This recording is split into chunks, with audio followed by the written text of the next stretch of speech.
And good evening. We're doing it live right here on 790 KABC. Good evening. Mottek On Money 5 nights a week for you, live on the air in the 5 o'clock hour on 790 KABC, streaming live online worldwide at KBC.com. And your on-demand Mottek On Money podcast at KBC.com, Apple, iTunes, all your favorite podcast platforms. November 2023, now in the Wall Street history books, and it turns out, yep, it was a November to remember for the financial markets as the Dow and the other major stock market averages rallied for the best monthly performance of the year. The Dow closing up 520 points at the closing bell today, putting it at the highest close since January of last year. The S&P 500 up 17. The NASDAQ gave back 32 today, but both of those averages racked up their best monthly gains since July of last year. Blue chip stocks rallying on the latest report on inflation out today, showing it continued to ease last month. We got the core personal consumption expenditures price index today, which we're told is the Fed's preferred gauge of inflation. It was up 3.5% over the past year as of last month, compared with a reading of 3.7% in September. Interestingly, just as inflation has reportedly pulled back, the price of gold has taken on a new shine and is near its all-time high, above $2,000 an ounce. Meanwhile, jobless claims continue to tick higher, offering more evidence that the labor market is cooling off. Joining us now to wrap up the month of November and discuss your money, the markets, and the economy, one of the world's most prominent economists and financial world influencers. With us now, Dr. Mohamed EL-ERIAN, president of Queens College, Cambridge, chief economic advisor at Allianz, and former PIMCO CEO, Newport Beach. His latest book is Permacrisis, a plan to fix a fractured world. Mohamed, thank you very, very much for taking the call with us here in Southern California to wrap up this epic month as 2023 winds down now. Give us your view of this latest rally and the economy here. And thank you for having me, frankly. Yes, it's been a November to remember. We've had double-digit gains in the NASDAQ, nearly 10% gain in the S&P, and even the risk-off assets, the ones that are supposed to go down when your risky assets go up, they have done well as well. We have almost 4% returns on 10-year treasuries. So it is a November to remember. There are four drivers. One, you mentioned it, what economists call Goldilocks economic data, meaning that inflation is coming down without sacrificing economic growth in any meaningful manner. Two, yields have come down, and that means that borrowing costs have come down. Three, oil prices have come down, which puts more money in consumers' pockets and reduces the cost of companies. And finally, there was a lot of cash, Frank, sitting on the sideline, and that money is being put to work. So it really is a November to remember. I think people have rushed to extrapolate all this into next year. I would be a little bit more cautious in extrapolating all this, but we certainly should welcome what has been a tremendous month. On the air with Dr. Mohamed EL-ERIAN. Mohamed, let me ask you this. All year long, we've been waiting for this recession that hasn't come yet anyway. What is the outlook heading into the new year? And all this talk all year long about a soft landing, hard landing, no landing, bumpy landing. Give us your assessment on that. So a year ago, as you know, the consensus was that we would have a recession. In fact, Bloomberg Economics came out with a headline saying that a recession was 100% likely. You'll also remember that I pushed back, saying that if you look at the accumulated savings that households had, if you look at the balance sheets of companies, there was no reason for the U.S. to go into recession unless there's another policy mistake. Well, we didn't get the policy mistake, and that's the good news, and therefore we didn't go into recession. Now the pendulum has swung the other way. There is incredible optimism about next year. I think next year is going to be harder than this year. It's going to be harder than this year because what helped us, which is that the fact that people still had savings from the transfers during the pandemic, that has been run down. And while we continue to spend, increasingly we're spending on our credit cards and on other credit. So I think next year we can still avoid a recession, but it's going to be a much closer call than it was this year. You're also watching the job numbers as the Fed watches those numbers, too. And we did see initial jobless claims rising 7,000 to 218,000 this past week. That's a new data point here as well. The job picture certainly has held up in the face of all this, which certainly has helped the economy. What's your outlook on the job front? It certainly has, and that's really good news. The unemployment rate remains low. We continue to create lots of jobs. The one thing I would like to see is a further increase in labor force participation, which is a fancy way of saying people coming into the labor market. But the job market has held up incredibly well, and it has surprised everybody from the Fed to economists. It has been a rather strange year. So think, Frank, and you mentioned it earlier, in the last 15 months, the consensus expectation for the most powerful and largest economy in the world, with the most mature institution, in just 15 months, we have gone from consensus predicting a soft landing to a hard landing to a no landing, back to a hard landing. Then we had the crash landing. Then we went back to a hard landing. And now we're back to the soft landing. That's credible. Just in the last 15 months, that's where consensus has gone. And it tells you that this is an economy that has continuously surprised people. And I think it will continue to have a lot of uncertainties. And all this has happened while we've had major geopolitical shocks that have really seen tragic suffering in the Middle East. Certainly. The market has rallied on expectations. The Fed is done raising rates. Is that your expectation at this point, Mohamed? It is. I think the Fed is done, and I would hope that the Fed is done. But the market has done something else, Frank, as well. The market has rushed to price in cuts next year, despite what the Fed has been telling us. The Fed basically has been telling us they're in no rush to cut interest rates, but the market has priced these cuts. I think the market may be a little bit too optimistic about how quickly and how far the Fed will cut. And I hope that turns out to be the case, because the only reason the Fed would validate what the market is not pricing in is if we go into recession. And we don't want rate cuts because we've gone into recession. We want rate cuts because inflation has come down in an orderly fashion.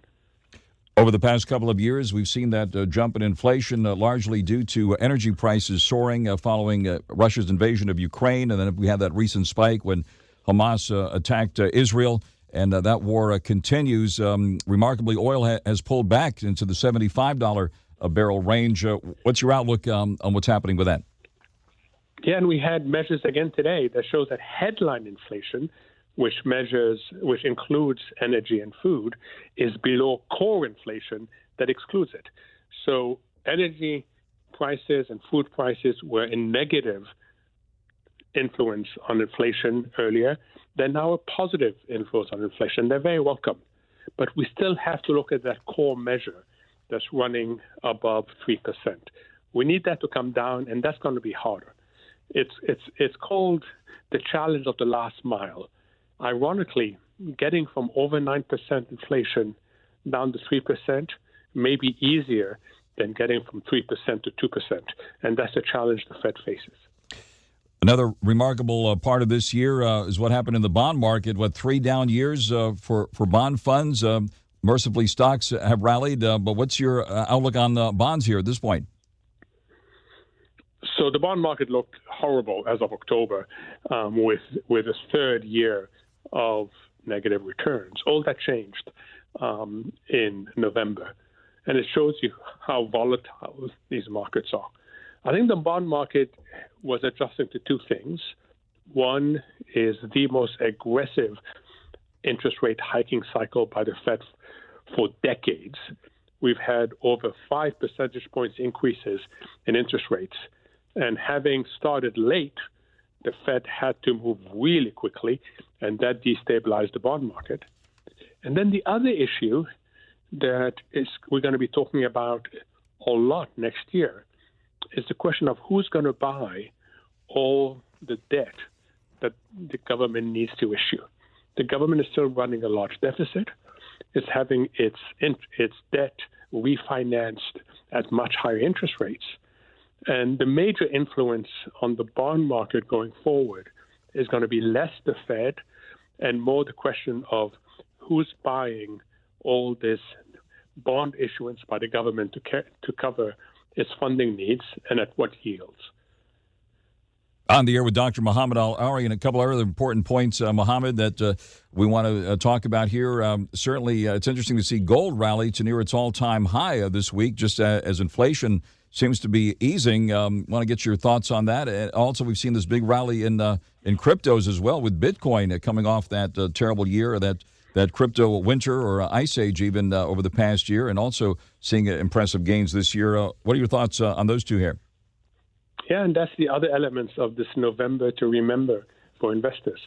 Virtually everything has gone up. Investors have made money on everything as long as they weren't in energy. That's the sector that hasn't done well. And it's very, very unusual to see everything go up at the same time, because the market is supposed to be full of risky assets and riskless assets. And gold is typically a riskless asset. It is typically where people go when they're worried about the world. Typically, it doesn't go up at the same time as stocks. But again, in this month, everything has gone up. Mercifully so. And we also are watching what's happening here on the Main Street economy in Los Angeles. You're one of us, Mohamed, when you're back in town, back here in Southern California. Give us, among the movers and shakers you interact with here, give us your thoughts about what's happening here in Southern California.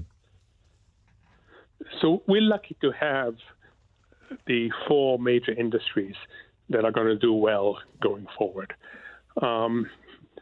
We have a good element of new tech in LA. We have life sciences in Irvine and elsewhere.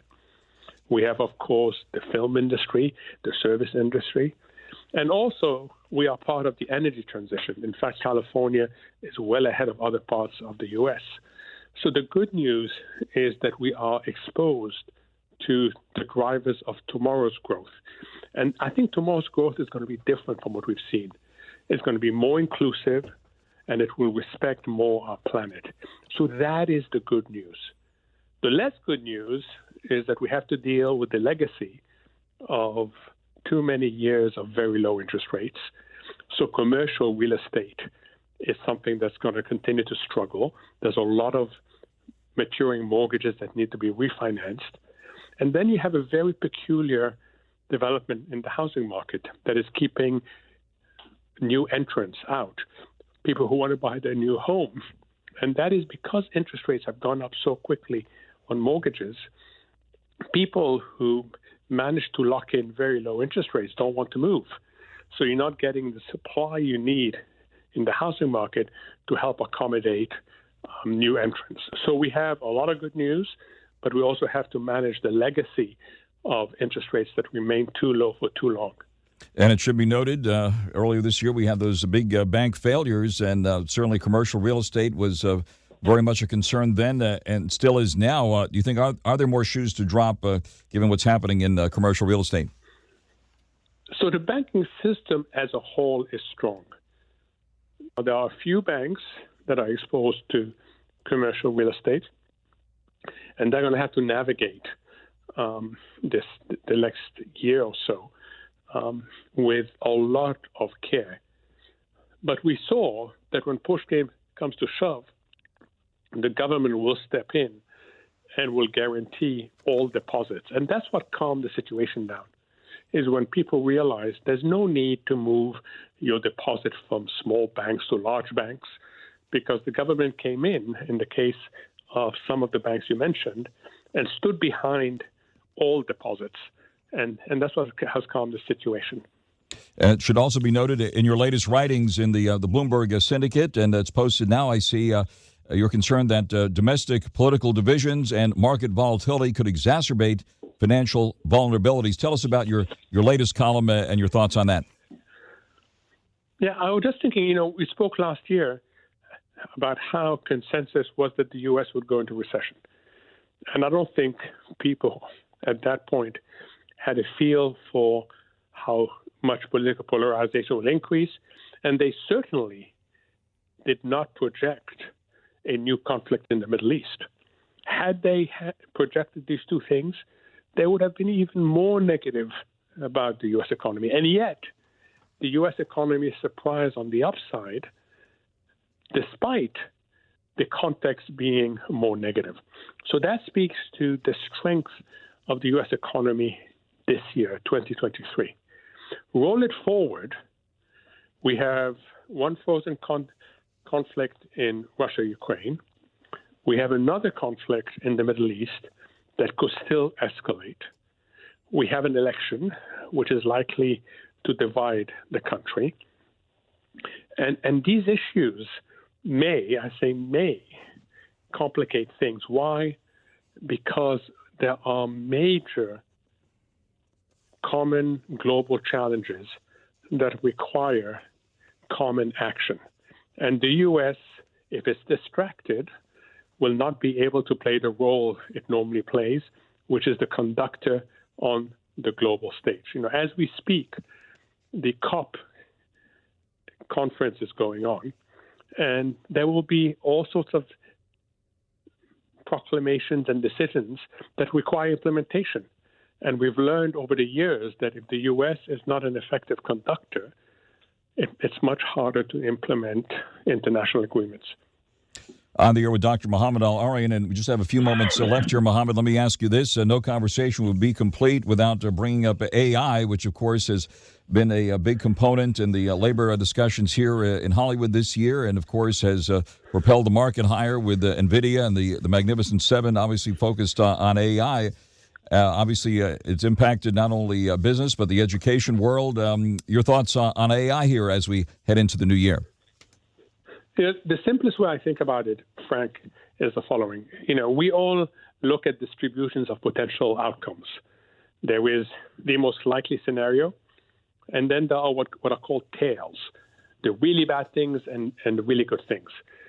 And what AI does to most sectors and to most people is it moves the whole distribution in a favorable way, meaning that the average outcome is better. However, it also fattens the tails. It makes bad outcomes slightly more probable, and it makes good outcomes slightly more probable. So our collective challenge and our individual challenge is to manage that distribution, meaning that we have to mitigate the risk of the bad tails, and we have to exploit the possibility of the good tail. And I think that is possible. In education, it's incredibly powerful. You can have a situation where each student has in their pockets a personal tutor, and that personal tutor learns how you are learning and helps you and delivers the material in a way that you can consume it and helps you test you on that. But that's not going to be effective unless the school itself evolves and recognizes that there is now this powerful tool. And it's very important to make sure that it's equally accessible to everybody, because the last thing we want is for AI to increase the inequality of opportunity. And certainly you did not use AI in writing your most recent book, Mohamed, and we want to mention this here. Your latest book, Permacrisis, A Plan to Fix a Fractured World. It was an honor speaking with you almost weekly during the pandemic, which we have not mentioned yet during this entire conversation. But during those days, you had some very high-level conversations, some of which you shared with me on the air back in those days. Tell us about your book and the big takeaways so that people can get it for the holidays here. So three of us got together because we all had either teenage kids or kids in their 20s, and we were worried about the world they would be inheriting, a world that was being made even more difficult by the pandemic. And we had these weekly calls. Gordon Brown, the former Prime Minister of the United Kingdom, and Mike Spence, the Nobel Prize winner in economics, and I would talk about it. And what kept us going for over a year were three things. One, we came from completely different backgrounds. Two, is our conversations became more and more hopeful about how we can deliver a better world. And three, is I figured out how to share the Zoom link so that everybody could call in every week. And then a year into these conversations, someone said, you know what, we should write all this down in a book. And there was a moment of panic because no one had taken notes during that whole year of conversations. But somehow we managed to recollect what we had covered. And then with the help of Reed Litto, a Californian, a native Californian, we wrote it all down. And fundamentally, what the book explains is why it is we have this sense of permanent crisis. Why is it that we go from one crisis to another? Why do these crises cascade and get more difficult? And we believe there are three main reasons for that, and all three can be addressed by action. And that's the hopeful part of it, is that there's nothing inevitable about this feeling of permanent crisis. Mohamed, thank you very much for that thorough update here.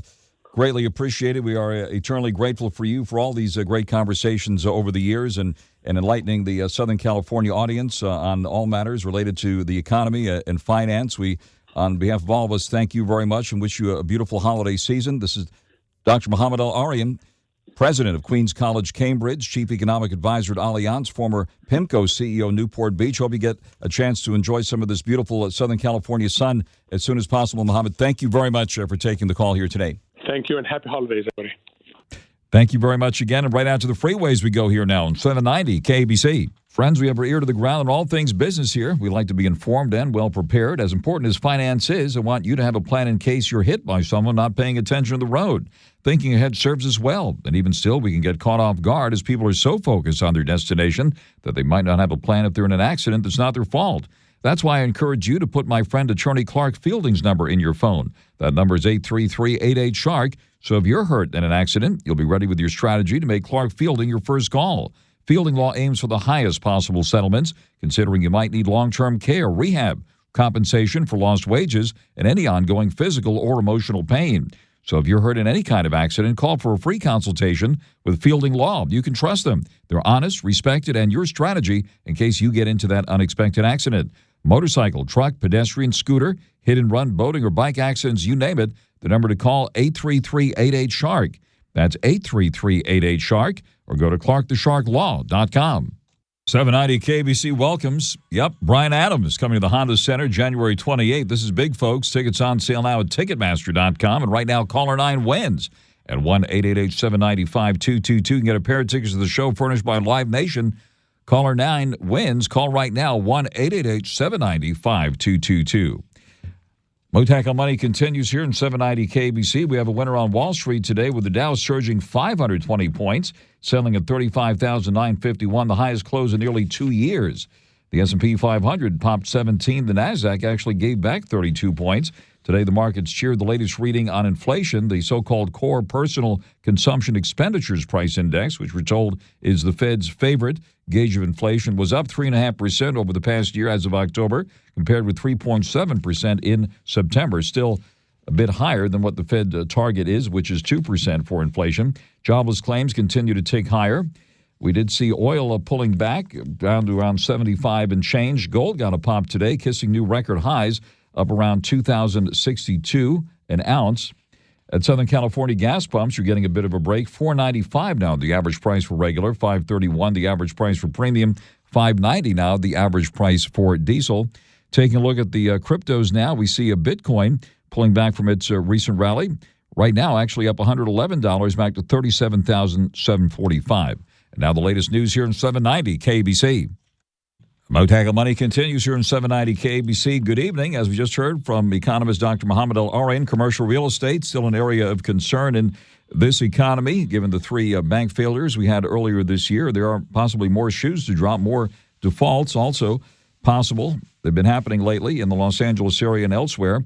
Joining us live now is Jerry Sullivan, the national managing editor of The Real Deal, the authoritative site for commercial real estate news. And also, Jerry's the former editor of the LA Business Journal and the Orange County Business Journal, knows this area very, very well. And it's always great to have you with us, Jerry. Thank you very much for taking the call. Can you give us an update on what's happening in that important commercial real estate sector here in Southern California? Sure, Frank, and it's good to be with you. And, things are still tough out there. not a lot of activity in terms of deals or anything that's setting any kind of new benchmark. We recently covered, there's been some personnel changes that probably reflect the market. Phil Brodkin, who was with Cushman & Wakefield, just parted ways with that. That's a major brokerage in L.A., and they reported recent losses. He was in charge of their L.A. operations, and he's I guess they've parted ways. He's a veteran of the industry here, has been with JLL and CBRE before that. So probably a reflection of the very tough times. That is very significant news. Thanks for sharing that. And we're on the line with Jerry Sullivan with The Real Deal. And you've had that big conference recently here, Jerry, on commercial real estate. And you had some of the biggest players. In fact, Lou Horn from CBRE was a part of that event, and he was subsequently on this program as well. And what's happening in the downtown Los Angeles area? Obviously, that slow return to the office is a big part of why we're seeing a lot of pressure on commercial real estate, especially in the downtown core. Give us an update on what's happening there. Yeah, it's interesting you bring up Lou, who at our event, really called out the ULA, the property transfer tax, and it has really sort of crimped the market both for high-end residential, but a lot of people don't realize it also applies to commercial. And Lou was certainly taking issue with that. And it's interesting, Frank, that there's a move to repeal that's going to be on the November ballot next year. And it's supported by the California Roundtable. There's some significant effort being put into it. It's going to be a statewide measure that would essentially prevent local taxes from being instituted or increased with less than a 2/3 majority. And I think key for Los Angeles is the language of this ballot measure would retroactively would wipe away ULA retroactively. So it would take it off the books. And so I think it's going to be very interesting how people like Lou Horn or other leaders in the industry and ancillary industries regard this. And it'll be very interesting to see what sort of campaign shapes up to push this measure as next year progresses. Right. It was a big shock, really, to the entire real estate industry when that was passed. And now there's an urgent effort to get this overturned because it has had a chilling effect, as you mentioned, not only on residential real estate. It was billed as a so-called mansion tax, but has impacted commercial real estate transactions and has obviously put a tremendous chill on the commercial real estate activity. This adds a new tax on the sale or transfer of real property valued at more than $5 million, to make a long story short. Any other buzz you're picking up about this? I know this measure was recently upheld by a judge here in Los Angeles. What's the outlook for this to be on the books or finally be repealed? Yeah, and I think it's going to come down to that referendum. And so that'll be interesting because it will require a statewide approval. And, right now the greatest example is the law that's specific to the city of Los Angeles. So while it will probably get a lot of attention in Los Angeles, you have to wonder whether the case will be made statewide and whether it will be made in a way that people are clear about it. We just did a piece, Nithya Raman, the councilwoman in Los Angeles, who was a big supporter of ULA. Right now in Chicago, they're considering a similar tax in Chicago, and that's going to go to a vote in Chicago, I think, in March. And the Chicago Tribune got a hold of Nithya Raman and was asking her about the LA experience, and she was she came right out and said, "Oh no, we got a lot of backing for it because we, pushed it as a mansion tax," and meaning there's a sort of soak the rich, homes over $4 million get taxed by this. But what goes unsaid there is it applies to the commercial sector as well. And, that has a lot of nuanced effects, including limiting the supply or curtailing the supply of multifamily apartment development. And, that's very harmful to a lot of people, everyday people. But it takes a little explanation to get that aspect of these things out there. And so I think that will be the big question is, does the story get told, and does it get told in a way that resonates beyond the headline of mansion tax or soak the rich, because mansion tax is misleading. It goes well beyond that and can be and has ramifications that a lot of people did not understand the first time around on the vote in Los Angeles. Certainly, and it's having a tremendous impact on the important part of the economy here, and that is residential and commercial real estate. Jerry, thank you very much for taking the call on all this tonight, and hope to talk to you again very soon. That is Jerry Sullivan, National Managing Editor of The Real Deal. We wish you and everyone there a great holiday season, Jerry, and hope to talk to you again very soon. Thanks. Good to speak to you, Frank, as always. Likewise. Thanks a million, Jerry. Thank you very much. Right out to the freeways now here in 790 KABC. Mottek On Money continues here in 790 KABC. Good evening and happy holidays. Have you done your holiday shopping yet? Let's get a view of what's happening on the Main Street economy now on the retail front. Have you been to a Kitson store lately? Popular with celebrities and everyone looking for fun novelty gifts, fashion, and L.A. and Beverly Hills souvenirs. Joining us live now is Fraser Ross, the owner of Kitson. Stores here in Los Angeles, on the Robertson in Los Angeles, and in Beverly Hills on Beverly Drive. Fraser, great to reconnect with you here. Happy holidays to you, and give us an update on your view of business these days. Yes, happy holidays to everyone, too.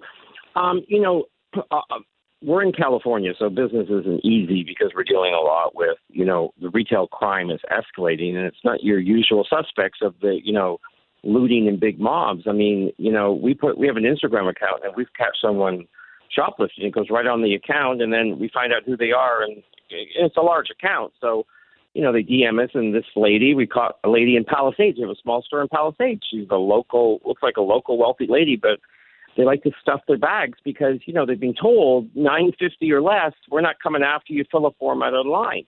But, we have security and we catch them, but that's an obstacle we have to do this year. But, other than that, we're a fun store that carries everything from, soup to nuts, cradle to grave. We have Christmas ornaments, and we have a hot brand called Free City that's one of the leading brands in the contemporary sweatpant business right now. Funny things of T-shirts that everyone wants. We have ceramics and great stuff for kids. We're a pop culture store that, hugs the LA culture or in the California culture. And we do funny windows every year. We don't do the normal windows of, Santa in the window with reindeer. We call out the hypocrites of the year. And, we've been doing them 4 years. And the original window, went viral around the world when we called out, Garcetti, I'll turn off your power. If you open your doors, all the big bosses were making all the money. And Nancy Pelosi in the hair salon when no one could get their hair done. And Gavin Newsom at the French Laundry, sitting inside. So this year there's a big, we have Gavin Newsom on this year because it looks like he wants to run for president, and he's saying that, COVID, we did it wrong. Well, he was controlling the issues of COVID, of what people could and could not do. We have the Lululemon CEO on it because he fired his employees for taking pictures of looters, and it's only merchandise. Well, he's promoting looting, really. Come in and take whatever you want. So we did that. We have Oprah on it because of the Hawaii deal, begging for money, which her and The Rock are worth billions. We have Meghan and Harry on it this year because, they will save the planet, but they're flying private every month somewhere. That story went viral in Britain. I mean, it became a talk of Britain last week. And then we have one of the characters, Jen Atkins. She was the founder of a shampoo line. She's friend BFFs with Chrissy Teigen. And during the 2020 riots, she owns a product called Way or Did. And we carried it and said, use my shampoo to clean up the graffiti, and my looting cream comes in October. I'm surprised she still has a career rep because everyone else at that level, you'd be, disqualified and gone. But a funny story of that, today, the security guard out front said, Chrissy Teigen parked in front of our red zone today just happened, about 3:30, for about 20 minutes, looked at the windows. A customer came out and said, Chrissy Teigen's reading your windows today, and pointing to her friend Jen Atkins on the window because we said Chrissy Teigen's BFF. I mean, we could go into 3 hours of a conversation about her despicable behavior, telling kids to kill themselves and everything. But, our windows kind of bring something different to be talked about. And, that's what we do. Yep. We've got Jamie Lee Curtis on it because she was telling everyone to mask up again. she's probably paid by the big pharma companies to do that. Yeah, let me ask you about that. It was a it. year ago that you had banned masks in your store, right? Because people were coming in with masks on and stealing it. Is that still an issue now? The Robertson store, you still can't come in with masks on, and I think they know that now. I mean, I was the first one. We took a lot of heat, but, Eric Adams went out of it. 2020, wear masks. 2023, don't wear masks. Right. Well, the crime part of it is heartbreaking, what you described earlier, where people just coming in and stealing stuff, But you take crime seriously, as they do in Beverly Hills, by the way, right? If somebody steals something, they do get arrested there. Yeah, even for petty theft they do here. I mean, they're out soon, but Beverly Hills is very serious. I wouldn't come to Beverly Hills and try to steal something. They'll be down your back in 1 minute. Right, but that's quite a story. So on Instagram, you are actually posting pictures of people that are seen putting stuff in their bags and leaving without paying, you said? Yeah. And we usually find out who they are and we contact them. Wow. And what's the end result? What's the end result usually? Neighbor, What happens after that? Don't come in our store trying that. Do they pay up or what happens? Well, they usually, they're sorry and they come in, and pay up and everything. But, they wouldn't have paid up till they got caught. So, so we're working on a Palisades woman right now on our Instagram. She took a coin purse last week that said Rich as F, the bad word, and a pencil set said Little Miss Organized. But we got a big one, actually, that came in the store, and we got a detective on it, and she was selling resale merchandise on her Instagram story, and she's going to be going down, I think. She'll get a couple of years in jail. I mean, she went to the Beverly Center after us, I think, and took stuff out of the Bloomingdale's. But you need the small business to speak up because Karen Bass is doing nothing. She wouldn't care if every small business closed in L.A. I've never seen her go to a small business. Where was she small business Saturday? She should be shopping all the stores. Where was she? Polishing her guns in her house? Fraser, thank you very much. She does nothing for small business. We've contacted her many times about the homeless situation on Robertson. The tents are coming. The street isn't swept. We pay a lot of taxes. We bring in a lot of revenue. You're getting big taxes from us. She wants everyone to move out of L.A. She started a small task force for retail theft. Gascon wasn't at it. I don't know why, but she's done nothing. Fraser, thank you very much for laying it out and laying it on thick today on what's happening here in Los Angeles from retailer Fraser Ross, owner of the Kitson stores here in Los Angeles and Beverly Hills. Hope to talk again soon, Fraser. Thank you very much for taking the call here tonight. And coming up next, the 790 KBC News Blitz with Royal Oaks right here on 790 KBC. Former Navy SEAL Sean Ryan shares real stories from real people from all walks of life on The Sean Ryan Show. Tennessee Congressman Tim Burchett. Where do the majority of UAP sightings happen? Yeah, military installations, but I couch that. I mean, if they're going to fly here and check something out, they're going to see where our best and brightest are, I would assume. They asked me about seeing any UFOs in Washington, D.C., and I said, no. I said, there's no intelligent life around here. The Sean Ryan Show on YouTube or wherever you listen.